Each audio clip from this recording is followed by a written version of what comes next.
क्या आपने कभी सोचा है कि जैसे लोग आज डिफरेंट सोसाइटीज़ में, कम्युनिटीज़ में और बतौर नेशन इकट्ठे रहते हैं और अपनी नेशनैलिटी पे प्राउड करते हैं, तो इस ग्रुपिंग का आगाज़ सबसे पहले कब हुआ? सबसे पहले कौन से वो लोग थे जिन्होंने अपनी इस ग्रुपिंग का आगाज़ किया और कुछ ऐसी सिविलाइजेशंस डेवलप की जो कि आगे चलकर मॉडर्न फॉर्म लेती लेती आज जो नेशन का स्टेटस ले चुकी हैं? और इसका आगाज़ कब हुआ? कौन सी मेजर सिविलाइजेशंस थी जो कि एंशियंट टाइम पे हमारे सामने आती हैं और बिफोर कॉमन एरा की हैं? उन सब के बारे में डिस्कशन हम आज की इस वीडियो में करेंगे। तो चलें शुरू से शुरुआत करते हैं।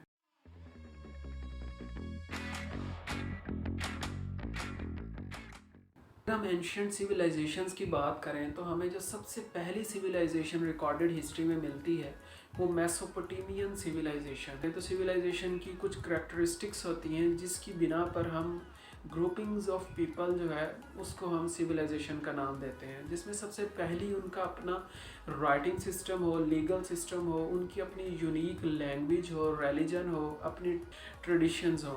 तो ऐसी जो ग्रुपिंग्स हैं उनको हम सिविलाइजेशन कहते हैं। तो मेसोपोटामियन सिविलाइजेशन जो है ये एक्चुअली दो दरियाओं पर कायम थी जो कि यूफ्रेटीज और टिग्रस कहलाते हैं, और ये बहुत ज़हीन और समझदार लोग थे। एंशियंट टाइम्स में यूफ्रेटीज और टिग्रिस में सैलाब आते थे, फ्लड्स बहुत ज़्यादा थे, तो इसलिए इन लोगों ने पानी को कंट्रोल करना शुरू किया और इन्होंने डैम्स और रिजर्वायर बनाए। ये सबसे पहले लोग थे जिन्होंने फार्मिंग स्टार्ट की और फार्मिंग को फिर आगे कंट्रोल भी किया, जिसकी वजह से हमें फूड की अबंडेंस देखने को मिलती है। फिर वहाँ पे पॉपुलेशन एक्सप्लोजन हुआ और इस रीजन में अर्बनाइजेशन स्टार्ट हुई। फिर इसके बाद इस रीजन में सुमेरियन एम्पायर ने अपनी जगह बनाई, और ये सुमेरियंस वो लोग हैं जिन्होंने सबसे पहले अपना राइटिंग सिस्टम डेवलप किया।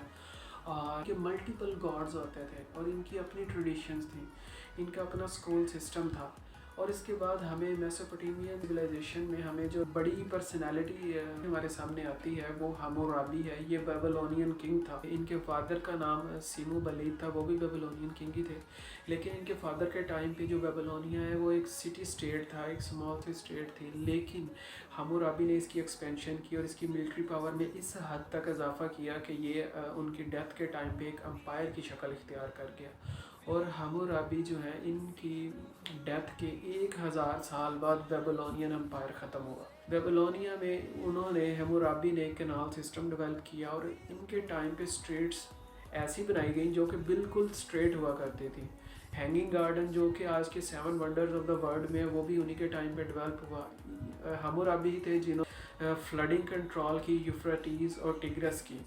इन्होंने अपना एक अलग यूनिफॉर्म सिस्टम बनाया जिसको हम स्क्रिप्ट भी कहते हैं। इनका लैंग्वेज का एक स्क्रिप्ट है, वो भी हम्मुराबी ने डेवलप किया था। हम्मुराबी की डेथ के तकरीबन 1000 साल बाद असीरियंस आए और इनकी एक वेल ऑर्गेनाइज्ड गवर्नमेंट थी। इनकी मिलिट्री पावर भी बड़ी ऑर्गेनाइज्ड थी और इनका ओवरऑल जो सिस्टम था वो भी ऑर्गेनाइज्ड था। इसी वजह से इन्होंने एक्सपेंशन की और मेसोपोटामियन पूरे रीजन में असीरियन एम्पायर हमें देखने को मिलता है, और ये मेसोपोटामियन रीजन का एक मेजर एम्पायर समझा जाता है।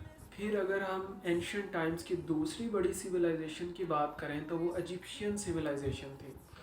इजिप्शियन सिविलाइजेशन जो कि दरिया नील के ऊपर सेटल हुई, उस सिविलाइजेशन की ख़ास बात ये है कि जो आज के हमारे पिरामिड्स हैं और जो सिफिनिक्स हमें नज़र आता है ये भी इसी सिविलाइजेशन की एक एपिसोड है।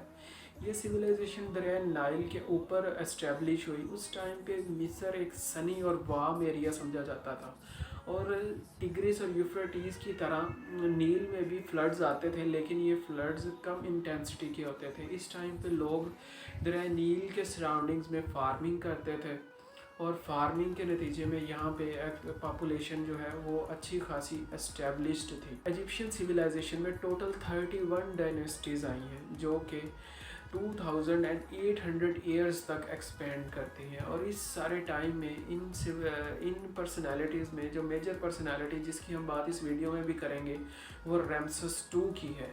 इस सिविलाइजेशन में लोगों की क्लासिफिकेशन की जाती थी, और क्लासिफिकेशन इस तरह से थी कि सबसे पहले फ़िरौन आते थे, दूसरे नंबर पे प्राइस्ट आते थे, तीसरे नंबर पे ट्रेडर्स आते थे, चौथे पे फार्मर्स आते थे, पांचवें पे अनस्किल्ड लेबर होती थी जो कि सबसे बॉटम पे होती थी, और ग्रेट सिफिनिक्स का जो स्ट्रक्चर है, जो कि ह्यूज स्ट्रक्चर आज भी हमारे सामने आता है, जो कि 7 वंडर्स ऑफ द वर्ल्ड में है, वो भी इसी सिविलाइजेशन की एक एपिसोड है, उसका एक पार्ट है। अगर हम रिलीजन की बात करें तो रिलीजन के हिसाब से इनके मल्टीपल गॉड्स होते थे, डाइटीज़ होती थी, और ये लाइफ आफ्टर डेथ पर यकीन रखते थे। और मेडिसिन के मामले में ये लोग बहुत एडवांस थे, जिसकी एग्जांपल और जस्टिफिकेशन हमें ममीज़ जो है उनसे हमें मिलती है। पिरामिड्स की अगर बात करें तो पिरामिड्स में आपको यहाँ पे कुछ पॉइंट्स शो हो रहे हैं, जैसे 1 2 3 4।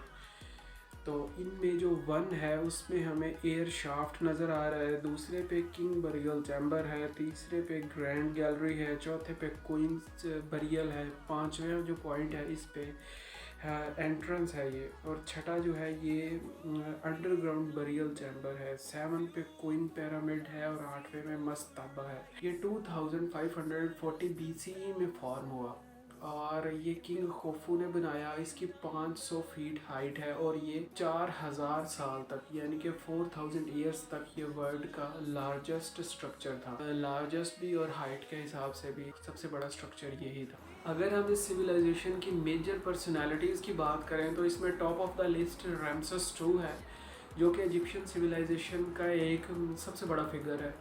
इसको रामसेस द ग्रेट भी कहते हैं और इसने जितनी भी बैटल्स लड़ी वो सारी की सारी जीती। रामसेस II ने जो मिलिट्री की ट्रेनिंग है ये बड़ी यंग एज से हासिल करना शुरू कर दी थी, इसलिए ये एक्सीलेंट फाइटर भी था। और इसके टाइम पे जो इजिप्शियन सिविलाइजेशन है उसने काफ़ी एक्सपैंड किया। ये बचपन से ही एक एक्सीलेंट फाइटर था, इसने मिलिट्री ट्रेनिंग बचपन से ही हासिल करना शुरू कर दी और इसीलिए इसके जो दौर में एक्सपेंशन हुई वो भी अनपैरेलल थे। और इसके टाइम पे जो इजिप्शियन सिविलाइजेशन है वो ईस्ट में ईरान तक, नॉर्थ में टर्की और वेस्ट में इजिप्शियन से पार, आज के जो इजिप्शियन है उससे भी पार आपको इसकी सिविलाइजेशन नज़र आती है। तो काफ़ी लंबा चौड़ा पीरियड, और इसकी जो कतबा है उस पर ये लिखा हुआ था।